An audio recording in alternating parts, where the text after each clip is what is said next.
আসসালামু আলাইকুম, আশা করি সবাই ভালো আছেন। আলহামদুলিল্লাহ, আল্লাহর অশেষ রহমতে আমরা আপনাদের দোয়া ভালো আছি। যে যেখান থেকে আমার ভিডিওটি দেখছেন, ছোট হলে আদর, স্নেহ, ভালোবাসা, আর বড় হলে আমার সালাম।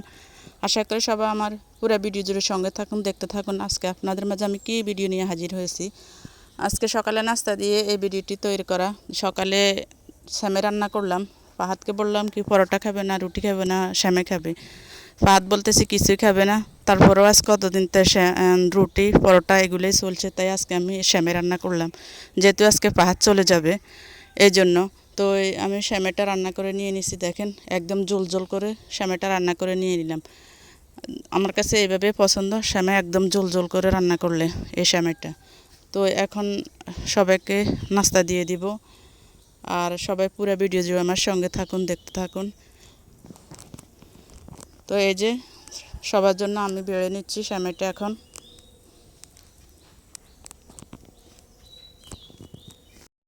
আমার পাহাড় থেকে শ্যামের জর্দাটা বেশি পছন্দ পাহাড়ের, কিন্তু তারপরও আজকে আমি লিকুইড করে রান্না করলাম, কারণ আমার থেকে ভালো লাগে।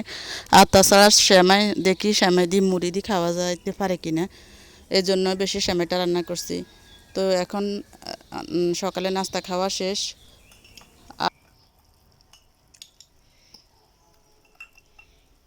দেখিয়ে খাও তাই।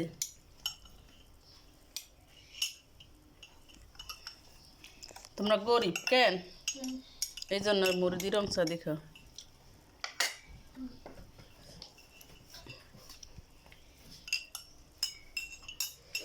তো অন্ত একবারও তো মুখে দাও না, অন্ত একবারও তো মুখে দাও না।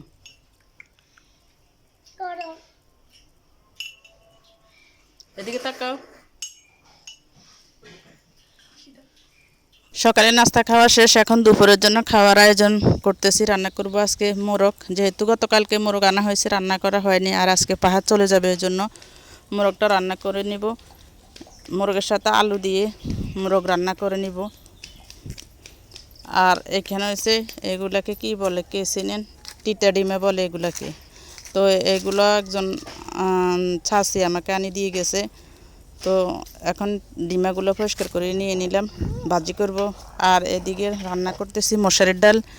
তো আজকে রান্না এটাই হবে, মশারির ডাল পাতলা করে রান্না। আর হবে মোরগ দিয়ে ঝোল ঝাল আলু আর তিতা ডিমাটা কেউ খাবে না, রাহিও খাবে না, ফাহাদও খাবে না, আমি আর রূপাইদের ফাহাদের বাবা খাবো। এই যে এখন এই ডিমাগুলো ভেজে নিব। তো সুন্দর করে আমি 2টা ডিম দিয়ে এই ডিমাটা ভেজে নিয়েছি। দেখেন অল্প একটু হয়ে গেছে, অনেক সুস্বাদু হয়েছে।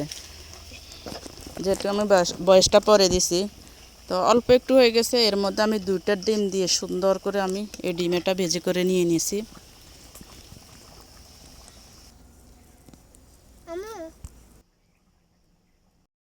দেখেন মোরগ দিয়ে আলু দিয়ে ঝোল ঝাল করে রান্না করে নিয়েছে। কালারটা দেখে তো বুঝতে পারবেন রান্নাটা কেমন সুস্বাদু হয়েছে। আর বাচ্চারা মোরগ আলু আর ডাল থাকলে আর কিছুই লাগে না, অন্য কোনো তরকারি লাগে না এদের। এটা দিয়ে ওরা খেয়ে নেবে। আর এদিকে দেখেন তিতা ডিমেরটা অনেক সুস্বাদু হয়েছে। তো আমরা এখন খাওয়া দাওয়া শেষ করে নিব। এই যে পাহাদ ঘুমাচ্ছে, উঠ, উঠ,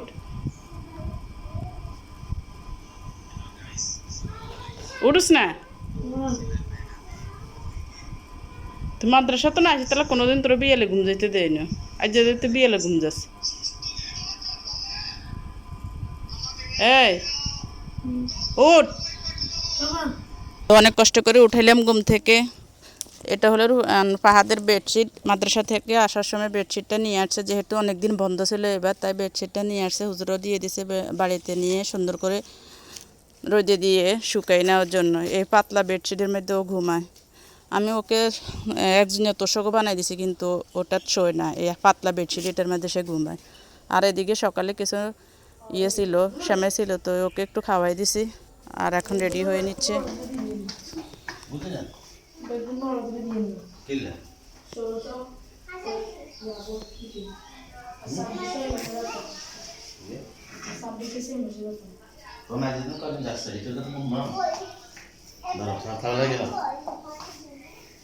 গে কি তলা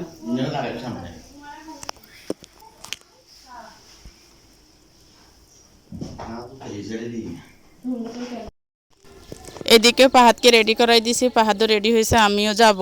কারণ রমজানের পরে তাদের প্রতি বছর রমজানের পরে একটা ভর্তি হয়, ওই ভর্তিটা এখনও হয় নাই। আমি যাই ফরম টরম পূরণ করবো, এই কাজগুলো আমিই করি সাধারণত। তো আমি যাই এখন তাকে ভর্তি করাবো, এই জন্য আমিও যাব। আর তাছাড়া মনটা খুব খারাপ লাগতেছে, হৃদয়টা ফেটে যাচ্ছে। অনেক দিন এবার বাড়িতে ছিল, বন্ধ ছিল 15-16 দিনের মধ্যে, আরও ঢাকা যায় আরও ছিল অনেক দিন। তো এবার প্রায় মাসের ধাক্কার মতনে 1 মাসের ওভারও এবার বাড়িতে ছিল, এজন্য মনটাও খুব খারাপ।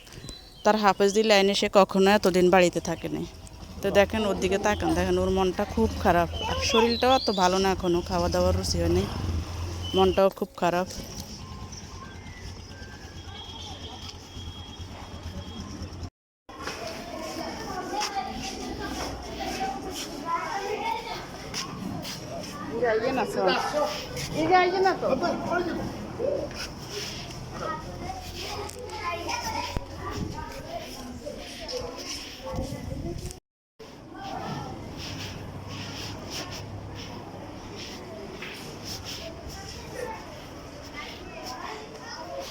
হুজুরের কাছে অনেক স্টুডেন্ট আছে যারা এই বছর হাফিজি বাইরে গেছে, তারা হুজুরের সাথে দেখা করার জন্য আসছে, এর জন্য অনেক স্টুডেন্ট হুজুরের কাছে আছে। তাই আমি বাইরে এসে কতক্ষণ দাঁড়ায় দাঁড়ায় বাইরের দৃশ্যগুলো একটু ভিডিও করে আপনাদের মাঝে শেয়ার করলাম।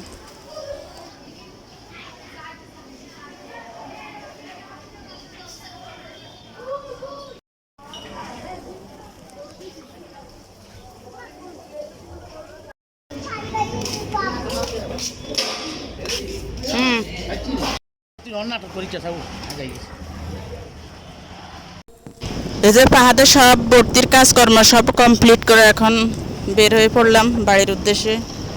তো এই মনটা খুব খারাপ লাগতেছে, ছেলের জন্য খুব পরণ পড়তেছে, কি আর করা। আল্লাহ রাস্তায় দিয়ে দিলাম, যেখানে আল্লাহ রাস্তায় দিয়ে দিলাম সেখানে তার করার কিছুই নাই। আমি চাইলেও তাকে বেঁধে আমার কাছে রাখতে পারবো না। এই যে চলে আসলাম ঘরেতে, আসার পরে প্রত্যেকটা রুমে দেখতেছি আমার ছেলে নাই, প্রতিটা ঘরের কোনায় কোনায় দেখতেছি ছেলে নাই। আর এদিকে জামা কাপড় অনেকগুলো ধুইছি আজকে, এগুলো আনি রাখছি, এগুলো এখন গোছাবো। আর আমার ছেলের জন্য খুব পরাণ পড়তেছে, সবাই আমার ছেলের জন্য দোয়া করবেন।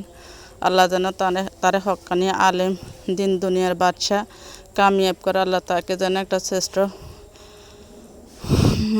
বানাই, আল্লাহ যেন আমার বুকে ফিরিয়ে আনে। এই জন্য দিয়ে দিলাম আল্লাহ রাস্তায়। ইচ্ছা করলেও আমি আমার কাছে রাখতে পারতেছি না, তারপরে মনটা খুব খারাপ লাগতেছে। একটা মাত্র ছেলে, আল্লাহ রাস্তায় দিয়ে দিলাম একটা ছেলেকে, আল্লাহ যেন কবুল করে।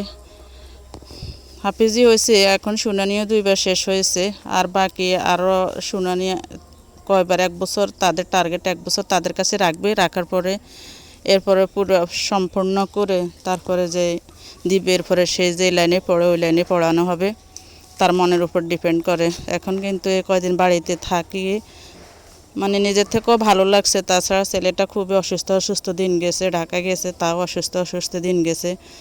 এখন বাড়িতে আসিও চলে যাইতে হইতেছে। তো সবাই আমার ছেলের জন্য দোয়া করবেন। আর ভিডিওর কোনো অংশ যদি ভালো লাগে অবশ্যই লাইক কমেন্ট শেয়ার করবেন। সাবস্ক্রাইব করেন না তারা অবশ্যই আমার চ্যানেলটি সাবস্ক্রাইব করে পাশে থাকবেন। আর আপনাদের একটা লাইক, একটা কমেন্ট, একটা শেয়ার, সাবস্ক্রাইবে আমার সামনের পথে চলার অনুপ্রেরণা যোগায়। আমি সামনে ভিডিও করার জন্য আগ্রহী পড়ি এবং ভিডিও দিতে আপনাদের মাঝে অনুপ্রেরিত হই, কারণ আপনাদের এই লাইক কমেন্ট শেয়ারে আমাকে অনুপ্রেরণা যোগায়। তো সবাই আমাকে একটা লাইক কমেন্ট শেয়ার সাবস্ক্রাইব করবেন। আর আজকের মতো এখানে, আল্লাহ হাফিজ, আসসালামু আলাইকুম।